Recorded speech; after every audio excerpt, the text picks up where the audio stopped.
Good morning, everyone. Good morning. It's Wednesday, the 10th of February, 5 minutes before 8 a.m. So this is the 8 a.m. movement snack. Funny old thing. At 8 a.m. is the 8 a.m. movement snack. The big morning get-go, if you would like it, or maybe it's your big mid-morning or afternoon get-go. You know, it really don't matter what time it happens. The aim is to get these additional movement or moving minutes into your day. And there's quite a big following of 8 a.m. movement snackers who have really created this new routine in their day. So much so that they clamber out of bed to get to it, banging on our doors in the morning to come on in. Like, for example, Dawn Scouting. Are you banging on the door to get in, Dawn Scouting? My sister's in, Sister T, morning. Maddie, hello. Morning, Bex and everyone. Maddie, thank you for your comments every morning. Great to have you come on in. And I see that you're enjoying the brain hand sequence rehearsals as a bit of an added extra. Morning, Gillian with a J. You see, didn't want to get out of bed, but that routine, all those movement snacks under your belt make you go, oh no, I've been doing so well, I'm going to get up. That's the magic of habit. That's the magic of routine. Positive routines, of course. Away from a red Rita. Good morning. Hello, Miss Perry. Come on in. I'm here for my truly scrumptious snack. Now, that's some earworm, isn't it? Now, I've had a... The thing about the chitty chitty bang bang thing is, I got my Christopher Plumbers and my Dick Van Dykes and my Julie Andrews and my Sally Ann Howells. Who knew? I had to do a bit of a Google on it all because... I actually didn't know that wasn't why did I think that was Julie Andrews? I mean, to be fair, my defence, 1968, I wasn't quite here yet. 2 years, another 2 years, and I would have known. Morning, Margaret. Morning, Carol Elliott. For the collective. I might have missed your sister, Carol. Did she shoot up the screen a bit earlier? Was she in before you again? Are you going to shout at me for not knowing the difference between Julie Andrews and Sally Ann Howells? I don't know. Or Christopher Plummer and Dick Van Dyke. Either way, you're going to have chitty chitty bang bang. Truly scrumptious in your head all day, I reckon. Oh, great. Found you easily today. Thanks, Francis. I know some of you do struggle to find us. And I'm nothing I can do, really. It's really not. Sometimes when I scroll back to see stuff, it's just a nightmare to try and find things. I was here in 68 and didn't know. What does that mean, Dawn Scouting? 68, were you born 68? 68. I thought we were same year, maybe similar. Anyway, what's a year between friends, Dawn, eh? Right, now, clearly just, here she comes. Here's the other half of the collective. I didn't know if I'd missed you, Sheila. I thought you'd already shot up me screen. This is the preamble, in case you hadn't noticed, where anything goes, clearly. So help me out, give me your headlines, please. Otherwise, I start talking about chitty chitty bang bang. Took a bit of finding this morning. Now, you see, Francis found us okay. Super G struggled a bit. Gloria, I can see you're watching. You found us okay, this is good. Now, just to crowbar in before we get going, of course, it's... you got married in 68, Vivian. Nice. Okay, so you'll know your difference between your Julie Andrews, your Sally, I've forgotten her name already, Thingy Howells, Dick Van Dyke and Christopher Plummer. You're the expert on that. Right, at the end of this movement snack, we'll crowbar in another quick rehearsal of our Valentine's Day Zoom on Sunday. And thank you everyone for getting involved in this. We create these things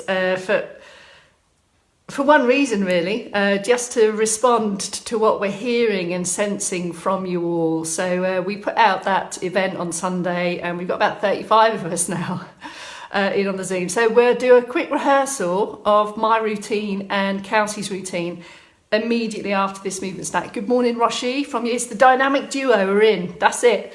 That's the name stamp now. Roshi and Ali. Dynamic duo. All is white with blue skies and sunshine here. -8 in Bremen. Thanks, Red Rita, for the weather report.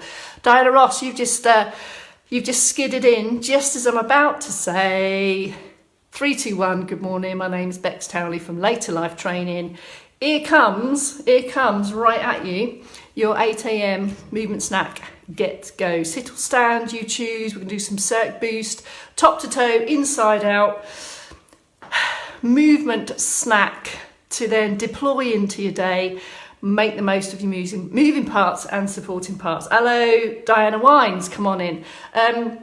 Stick around immediately after if you want the rehearsal of the sequences to come.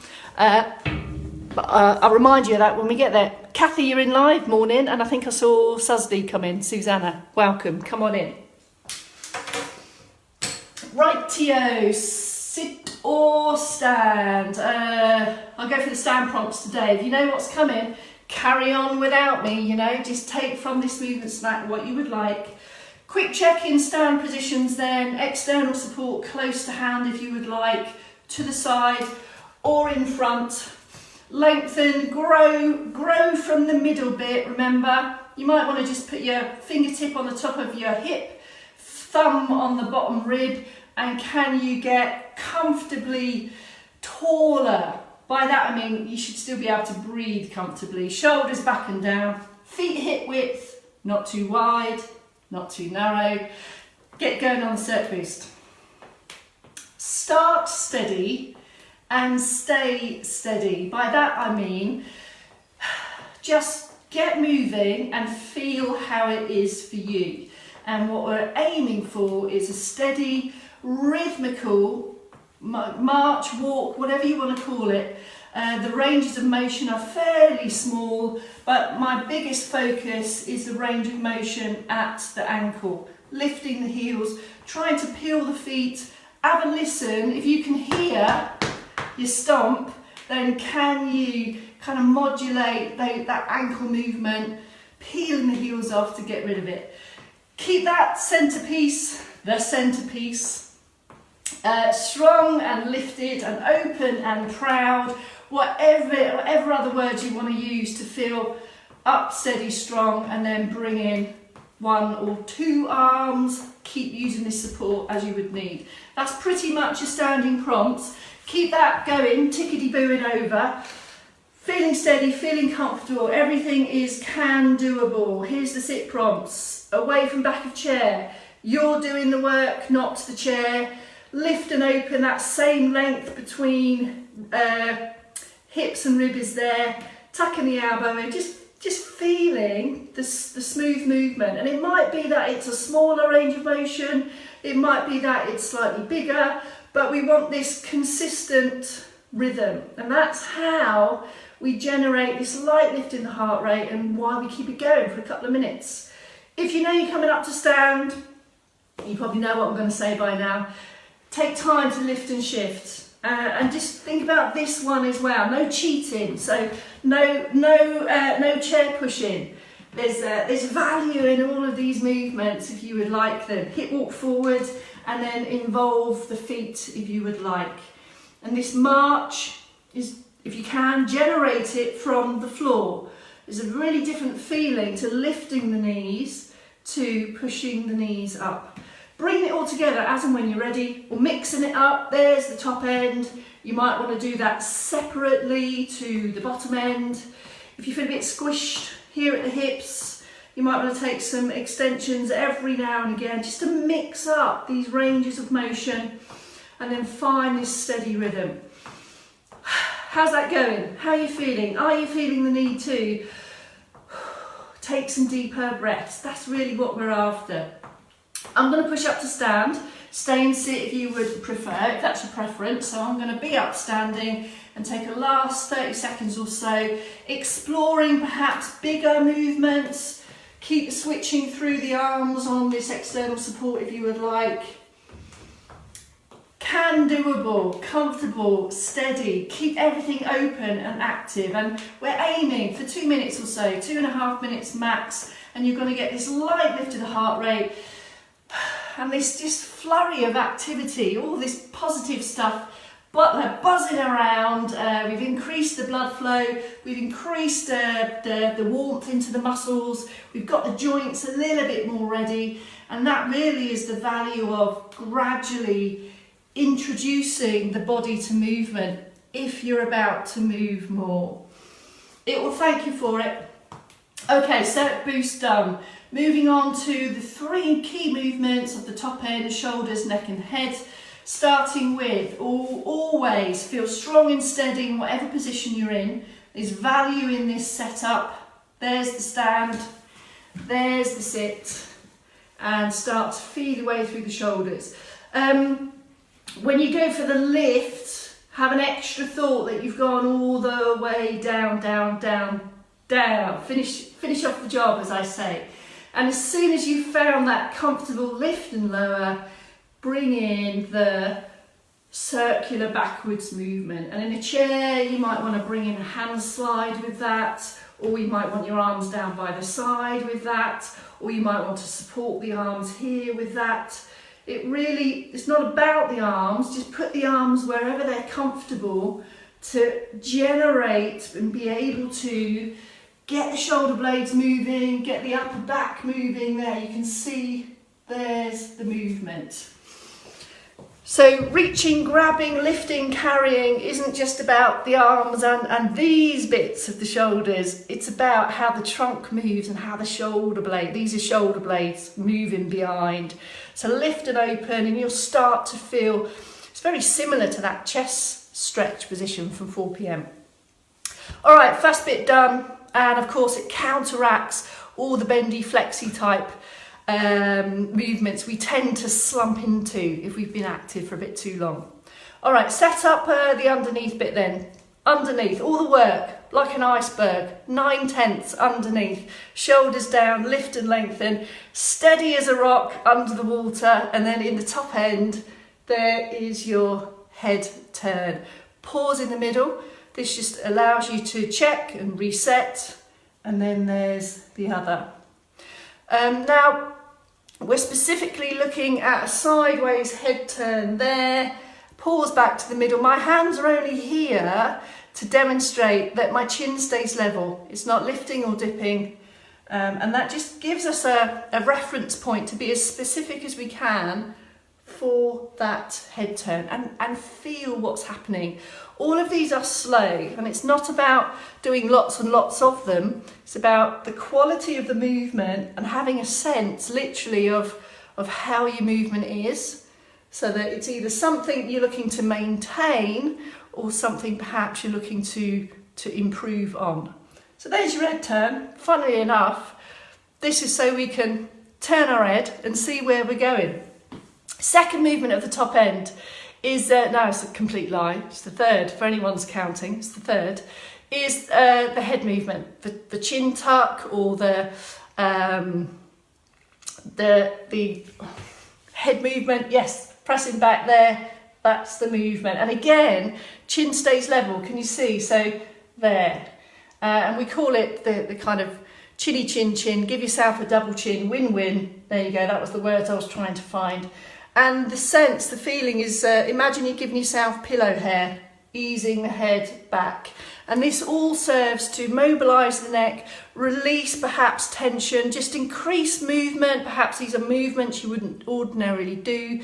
But can you see from side on, in addition to lifting up the posture and opening, squeezing shoulder blades together, I also want to shift that head position so it can really help support feeling balanced in standing positions and in sit positions. That's the top three. We call it the top trio. Okay, crowbarring in a bit of circ boost then. So standing options. This isn't about new stuff. It's not about reinventing the wheel. It's very, very simply about optimising movement. So there's nothing new to be had from a circ boost other than perhaps a bit of directional change through the hips, if that's comfortable for you. If at any point this increases the balance challenge and therefore it compromises the rhythm, don't do it, because in this minute what we're looking to do is successful steady movements to achieve one aim, Keep this light heart rate ticking over. So we don't want complexity, we don't want balance challenge. Simple stuff. Keep it simple. Simple stuff. Leonardo da Vinci said that, apparently. Anyway, it's one of my favourite quotes. Simplicity is you know the rest.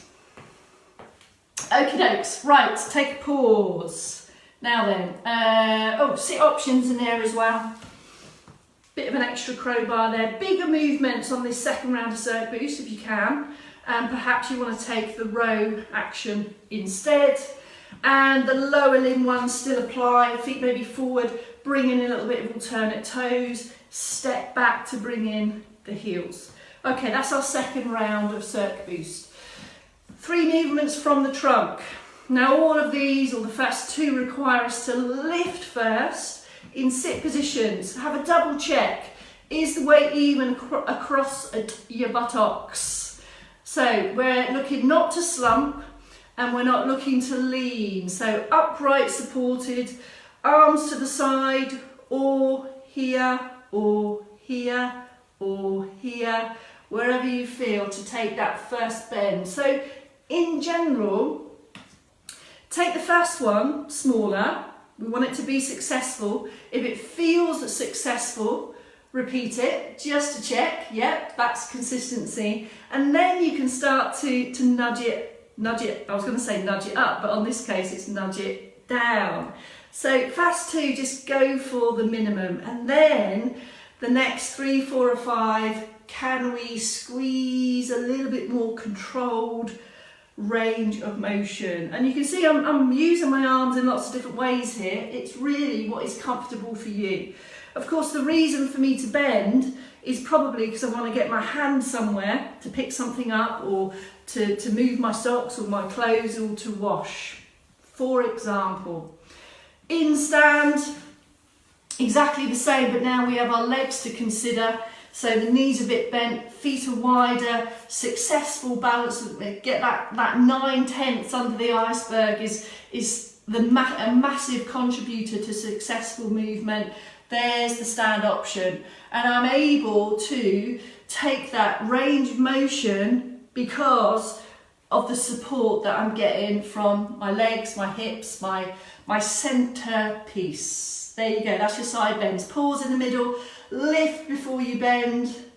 There, same principle. Take the first 2 small, and if they feel good and successful, then you can eke out a little bit more over time.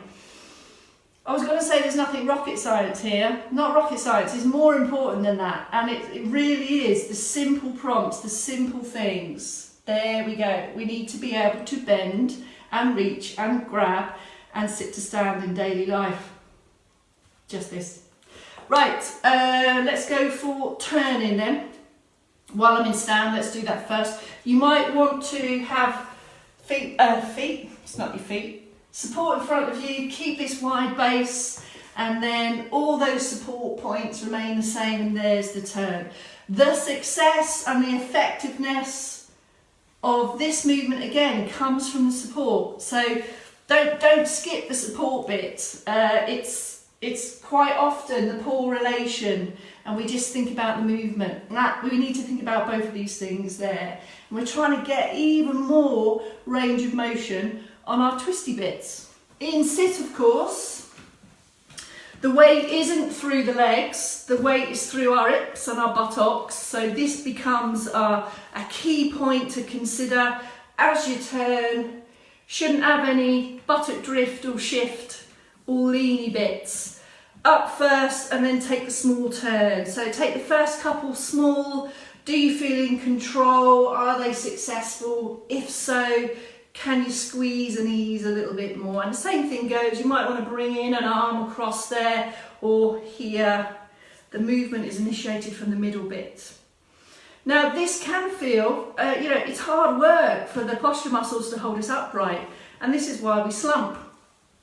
The brain will always want the easy way out, which is to conserve energy and relax and slump. So every now and then, if you need that slump and pause and recover, take it, I'll have that, and then build it again, grow it again. And this is how we start to feel stronger and improve stamina over time.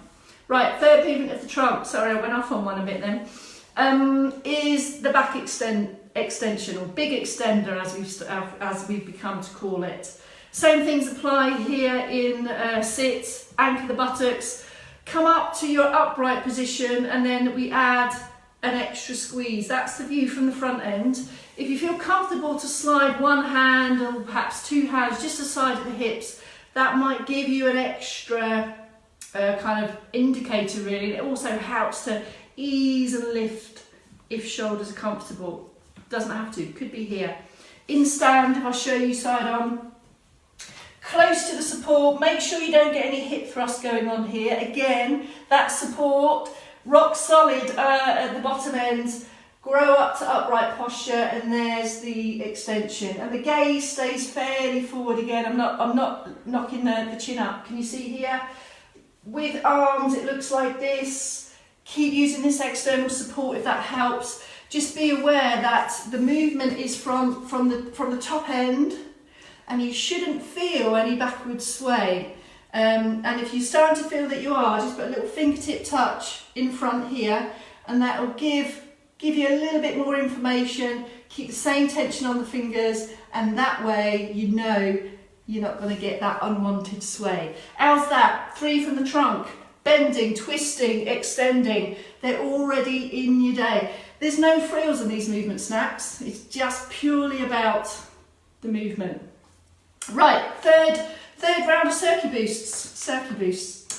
Third round of circulation boosts. I don't know where circuit boosts come from there. Sorry, folks.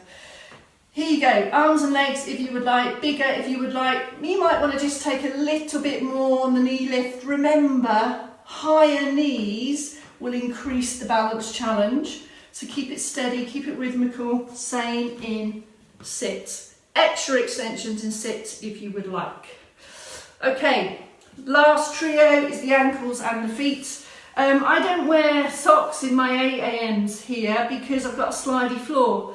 So, but that's not to say we don't want your toes active. So you might want to start with an extra bit of toe scrunch.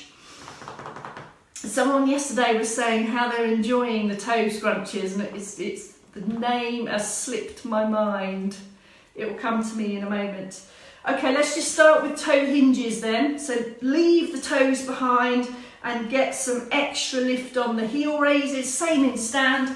Just take the feet mobility, the foot mobility first by easing and squeezing those heels up to get your toe hinges going. In stand, your ankle mobility is here. The outside leg, the leg opposite to the support side, is the moving part.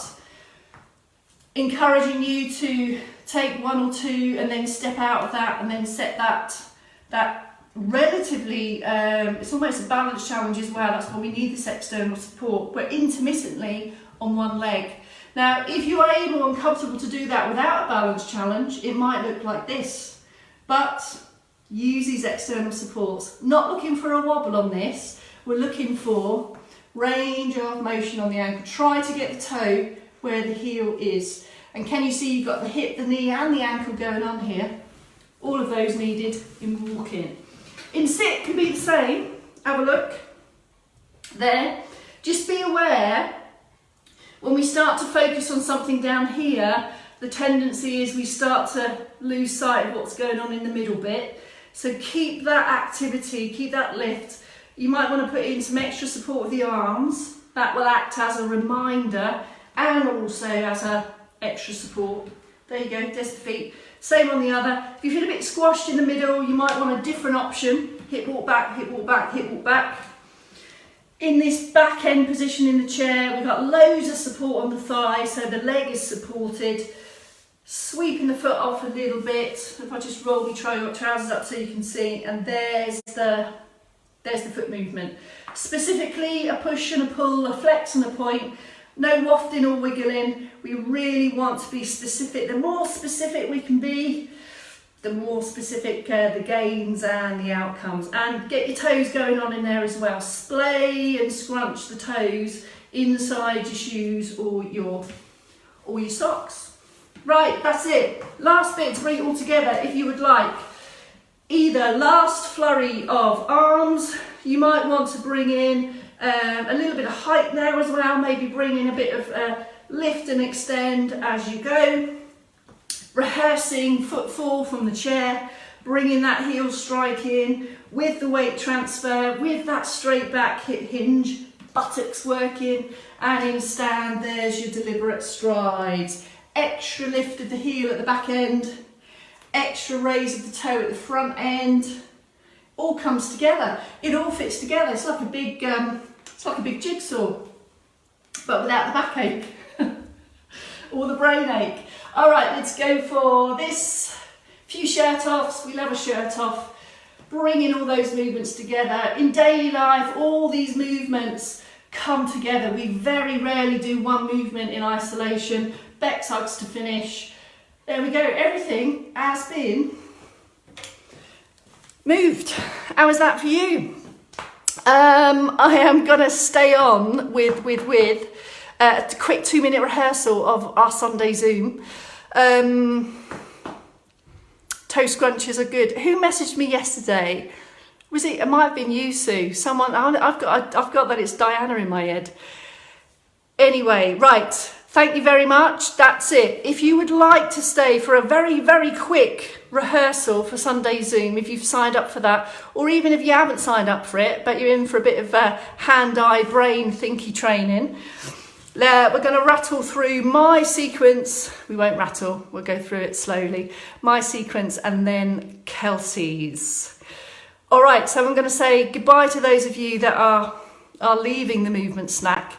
And let's just stick around for this next rehearsal. Ready for rehearsal? Curtain call rehearsal, everyone. Francis, I'll link for Zoom, please. Time. Yes, Francis, indeed. Can you send me an email again? Probably haven't got your email still. Send me an email, I'll send you the link. Thank you, thank you, thank you. Okay, off you go, CK. She's going to dash. Thank you, Maddie. Go into extra. Doing the extra. Thank you. Right, here we go. Ready? Goodbye, everyone. Thanks for saying goodbye. Right, come on then, Zoomers. Ready? Are we all in for rehearsal? I think today's the day that Dave is going to release his sequence. Release the sequence, Dave. So you're going to get the last part of the jigsaw today at some point.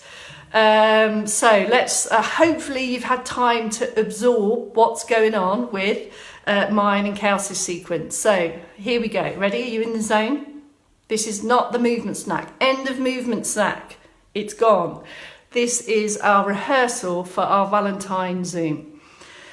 Okay, so just to kind of get your brain in gear and think about what's coming. So what the key things of my sequence, so the movement names for my sequence, was we started through the keyhole and then I welcome you in. If you like the story, it might help. Then we create the handy octopus, and then we move into the X Factor sequence. So big hands for the X Factor sequence, remember? So it comes to shoulders, I point at you, I come back to shoulders, and then we create the theatrical smile. Then we have rain hands. Now on the heart, we draw the heart, and at the bottom, the apex becomes the clap. That's my sequence. Kelsey's sequence is about lumbricals, also drawing you in, and then she sets up a Vogue pose in a picture, remember? So she sets up the camera, has a bit of, is this my better side, brings you back for a pose and a click, and then just shows you the other side instead. So if that helps as a story and what's coming next, now let's put that to the beat and to a rhythm. Are we ready? So my one first starts with through the keyhole. Just check here that you're in the middle of your camera, and when we're moving hands, really get in the middle of that. Just kind of, if you move your hands outside of the device, we lose the visual feast. It's all about this. Ready? Through the keyhole into octopus hands. It's all very serious stuff. Are we ready? 3, 2, 1. We have 1, 2, 3, 4, 5, 6, 7, 8. Next sequence is X Factor. 1, 2, 3, 4, 5, 6. Make the heart. 7, 8. So that clap signifies that's the end of my sequence and we're all in the same place. And now we're ready for Kelsey's. Ready? So Kels, just have a quick memory recall. You've got lumbricals set up for the Vogue pose and the camera shot. Ready? 3, 2, 1. We have 1, 2, 3, 4, 5, 6, 7, 8. 1, 2, 3, 4, 5, 6, 7, 8. Now this is where Dave is going to start his sequence when he releases it later today. Okay, should we go again through both? Have you got it? Right. Keep it at the same pace. We've got about 55 beats per minute aiming for on Sunday, but we'll see how that goes. We can notch that down. All right, here we go. Once through mine and then into Kels, and then we're done. Are we ready? 3, 2, 1. 1, 2, 3, 4. Handy octopus. 5, 6. Get ready for X Factor. We go 1, point, 2, X Factor, 3, smiley, 5, 6. Create the heart and clap. Kelsey's, lumbricals. 1, 2, 3, 4. Reach. 5, 6, 7. Create the pose. 1, 2. Head turn. 3. Take the camera shot. 5, 6. Last head turn. 7, 8. How's that? All right. Okie dokes. That's it. All right, I think it's going okay. I'm sensing check from your comments that we're on track. So today you're going to get the last piece of the sequence. I think Kels is going to crowbar in another rehearsal as well. And it's only Wednesday, so come Sunday we should be able to do a few quick tutorials and then do the big recording. It's a complete joy as ever, folks. Thanks for your interest, and let me know if you want the link for the Zoom. And Francis, send me your email and I'll get the stuff to you. Bye for now, folks. Have a good day.